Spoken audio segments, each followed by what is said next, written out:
بەڕێزان بۆ زیاتر قسەکردن لەسەر ئەگەری ئەنجامدانی هەڵبژاردننی پێشوەختە لە عێراق میوانداری بەڕێز کاروان کازم ئەندامی دەستەی بەڕێوەبردننی پەیمانگای کوردی بۆ هەڵبژاردنمان کردووە کە کاروان سڵاوت لێبێ گەر سەرەتالەوە دەست پێ بکەین هەڵبژاردننی پێشوەختە چییە و بە پێی دەستور و یاسا هەڵبژاردنەکە چ کاتێک ئەنجام دەدرێت؟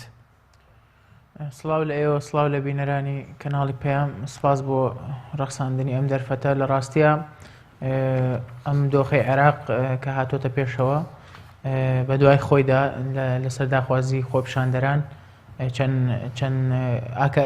چەند ئاسارێکی لێکەوتەوە. گرنگترینیان بریتی بوو لە پێشنیارنامەی پرۆژە یاسایی هەردوو مفاوەزەی ئینتیخابات، بە هەمان شێوە پرۆژەی سەرۆک کۆمار و ئەنجومەنی وەزیران کە ئاراسی پەرلەمانی عێراق کراوە تایبەت بە یاسای هەڵبژاردنەکانی عێراق کە جێگەی یاسای ژمارە 45 ساڵی 2013 بگرێتەوە. هەڵبژاردننی پێشوەخت لە ڕاستیە لە دەستوری عێراقیە ئاماژەی پێ نەکراوە لە چه حاڵەتێکە هەڵبژاردننی پێشوەختەکرێ، بەڵام باسی حاڵەتەکانی هەڵوەشانەوەی پەرلەمان و خۆ هەڵوەشانەوە یاخود چۆڵبوونی پۆستێ لە پۆستەکان کراوە، بە نمونە چۆڵبوونی پۆستی سەرۆکی حکومەت یا چۆڵبوونی پۆستی سەرۆکی کۆمار. لەم حاڵەتەیە ئەمەی کە لە عێراق ئێستا هاتۆتە پێشەوە پۆستی سەرۆک وەزیران چۆڵە، پێویستە لە ماوەی 15 ڕۆژە سەرۆکی کۆمار کەسێک کاندید بکات بۆی لە پەرلەمانی عێراقەوە متمانی پێ بدرێ. خۆ لەبارێکیشە ئەگەر ئەو پۆستە هەر چۆڵ بوو ئەوە دەکرێت سەرۆک کۆمار بۆ ماوەیەکی کاتی ئەو پۆستە بەڕێوە بەرێ هەتا سەرۆک وەزیرانێکی نوێ هەڵدەبژێرێت. زۆر باشە.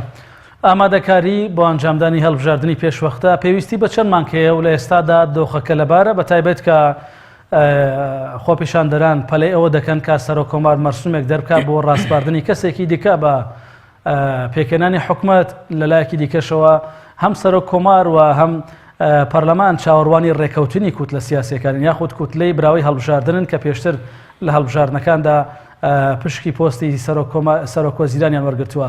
لەم حاڵەتەدا ئەم دۆخە دەکرێت تا چەند چاوەڕێ بکرێت یاخود تا چەند واریدا لە ماوەیەکی دیاریکراودا ئەم بابەتەیەک لای بکرێتەوە؟ لە ڕاستیە لە دۆخی ئاسایی هەڵبژاردنەکان پێویستیان بە 6 مانگ ئامادەسازی هەیە بۆی کۆمیسیۆن بتوانێت لە ڕووی لۆجستی و ئامادەکردنی یاسای بۆ بەڕێوەبردننی هەڵبژاردنەکان دەبێت لە ماوەی 6 مانگ ئامادەسازی بکات. بەڵام بۆ هەڵبژاردننی موبەکریا هەڵبژاردننی پێشوەخت بەڕاستی نەسێکی قانونیمان نییە کە بڵێ ماوەیەک دیاری بکات، بۆ نمونە بڵێ مانگێ بێ، 2 مانگ بێ یا 3 مانگ بێ. ئەوەی کە هەیە ئەمڕۆ لە عێراقە پێشنیار نامەیەک یا پرۆژە یاسای خراوەتە بەردەم پەرلەمانی عێراق، پێم وا بخوێننەوەشی بۆ کراوە بۆی مفۆزەیەکی تازە دروست بێ کە کۆمیسیۆنێکی باڵای سەربەخۆیی نوێ دروست بێ کە جێگەی کۆمیسیۆنە کۆنەکە بگرێتەوە. ئەم کۆمیسیۆنە پێکاتەکەی جیاوازە، پێکاتووە لە 3 دادوەر و لە 2 مامۆستای زانکۆ و لە نوێنەری ڕقابەی مالی کە خۆی لە محاسبێکی قانونی بینێتەوە. ئەگەر بە جۆرەیەم پرۆژە یاسایە بێ ئەبێت چاوەڕێ بکەین هەتا یاسای کۆمیسیۆن دەرەچێت لە پەرلەمانی عێراقەوە. ئەمە هەر کافی نییە بەتەنیا، ئەبێ یاسای هەڵبژاردننی تازەش دەرچێت بە جۆرەی پێش پرۆژە یاسای کە لە پەرلەمانی عێراقەوە ئەویش خوێندنەوەی بۆ کراوە. ئەبێت چاوەڕێکین تا یاسای نوێی هەڵبژاردنەکانی عێراق دەرەچێت و جێگەی یاسای ژمارە 45 ساڵی 2013 گرێتەوە. یعنی هیچ هەڵبژاردنێ لە عێراقا هەر وایە، یعنی ئەمە مەنزومە ئینتیخابی وایە، بە بێبوونی یاسایە تۆ ناتوانانی هەڵبژاردن بکەیت، چونکە لەم یاسایانەیە شێوازی جاکردنەوەی دەنگەکانی تایە، شێوازی خۆپاڵاوتنی تایە، بابەتی سجلی ڕێخستنی سجلی ناخبینی تایە، مەوزوعی کارتی ئەلکترۆنی تایە. ئەمانە بەبێ یاسا وجودی نابێ. من پێوە هەڵبژاردننی پێشوەخت لە ڕووی واقعیەوە ئەمڕۆ زەحمەتە لە عێراقا بچێتە بواری جێبەجێکردنەوە، چونکە یەک یاسامان لە بەردەسانیە، 2 دۆخی پەرلەمانی عێراق و کووت لە سیاسەکان لە ئێستا هیچ کامیکیان بە تایبەتی کووت لە باڵا دەستە شیعەکان ناچنە ژێر باری ئەنجامدانی هەڵبژاردننی پێشوەختەوە، چونکە هەڵبژاردننی پێشوەخت بە جۆرێ لە جۆرەکان دژی بەرژەوەندەکانی ئەوانە. پێکاتەی پەرلەمانی عێراق لەوانەیە بە هەڵبژاردننی پێشوەخت بگۆڕێ، بیرمانە چێ ئێستا خۆپیشاندەرانی ساحەی تەحریریش کاندیدیان هەیە، ئەوانیش نوێنەرێنێرنە پەرلەمانی عێراق بۆیە گۆڕینی هاوکێشەی سیاسی لە ناو پەرلەمانی عێراقا لە بەرژەوەندی لیستی زۆرینە نییە، ئێستا فراکسیۆنە زۆرینەکان نییە لە پەرلەمانی عێراقا، بۆیە لە ڕووی واقعیەوە زۆر زەحمەتە کە هەڵبژاردننی پێشوەخت بکرێت. بۆیە من پێم وایە ئەم دۆخەڕوا بە معەلەقیە مێنێتەوە تا ماوەیەکیش درێژا کێشێ تا ئەو کاتە یاسای مفەوەزەی تازە و یاسای ئینتیخاباتی نوێ پەسەند دەکرێت، ئەو کاتە کۆمیسیۆن ئامادەسازی بۆ ئینتیخابات دەکات. زۆر باشە. دوای پەسەندکردنی یاسای نوێی کۆمیسیۆن ئەندامانی ئەنجومەنی کۆمیسیاران خانە نشین کران و تا ئێستاش کۆمیسیارە نوێیەکان دەست بەکار نەبوون. ئەمە کاریگەری لەسەر ئامادەکاری بۆ هەڵبژاردنەکە نابێت؟ بێگومان نەک ئەندامانی مەجلیسی مفەوەزین تەنانەت کۆمەڵێ فەرمانبەر لەسەر ئاستی خوارەوەش ئەوانیش کاروبارەکانی هەڵپەسێرا و ناتوان کارەکانیان بکەن. لەبەرەوە کۆمیسیۆنی ئێستا بەم دۆخەی ئێستایەوە هەتا لە ڕێگەی پەرلەمانی عێراقەوە شتێکیان بۆ نەکرێت نەخرێنەوە سەرکار متمانیان پێنجێت و زۆر زەحمەتە بتوانن کە هەڵبژاردن بەڕێوە بەرن.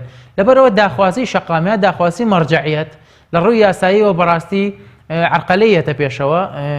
تۆ ناتوانی بەبێ پێداویستی و مستەزەماتی انتخاباتی پێشوەختە بکەیت لەبەرەوە بێ مەرجەعیەتیش لەوە تێبگات کە ئێستا مفەوەزەیە بە جۆرە لە جۆرەکان کارەکانی هەڵپەسێراوە وەرە پەرلەمانی عێراقیش لە دۆخێکایە کە سەر تووشی سەر لێ شێوان بووە. ئایا ملەدا بۆ داخوازی خۆپشاندەران یا ملەدا بۆ داخوازی مەرجەعیەت کە تا ڕادێ داخوازی مەرجەعیەت لەگەڵ داخوازی خۆپشاندەران نادێتەوە. بەڵام بیریشمان نەچێت پەرلەمانی عێراق پەرلەمانێکی موسەیەسە تەنها ینی لایەنی کەمی نوێنەرایەتی خەڵکەکە ژنا زۆربەی جێبەجێی ئەجەندای خارجیەکە دەوڵەتانی ئیقلیمی لەسەر خەتن. ئایا ئەوانە چنە ژێرباری ئەنجامدانی هەڵبژاردنی پێشوەختەوە؟ زۆر باشەکە کاروان لە ڕووی تەکنیکی و هوەریەوە پێکاتەی کۆمیسیۆنی نوێ لە حەوتدا دوو ڕاوێژکاری ئەنجومەنی شورای دەوڵەت پێک دێ. ئەمانە دەتوانن کار بۆ هەڵبژاردنێکی پاک بکەن لە ئێستادا؟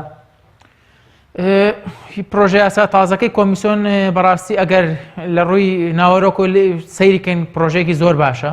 بۆ یەکەم جار ئەتوان خاڵی لاوازی هەیە بەڵام گرنگترین خاڵەکانی ئەوەیە کە ئەڵێ ئەندامەکان چیتر لە بەهۆی محاسەسەی حیزبیەوە تەعین ناکرێن.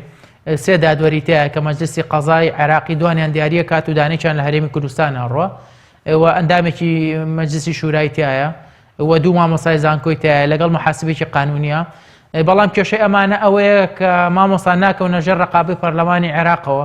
ئەمانە تەعین نەکرێن لە ڕێگەی سەرۆکۆماری عێراقەوە پێشنیارەکرێن.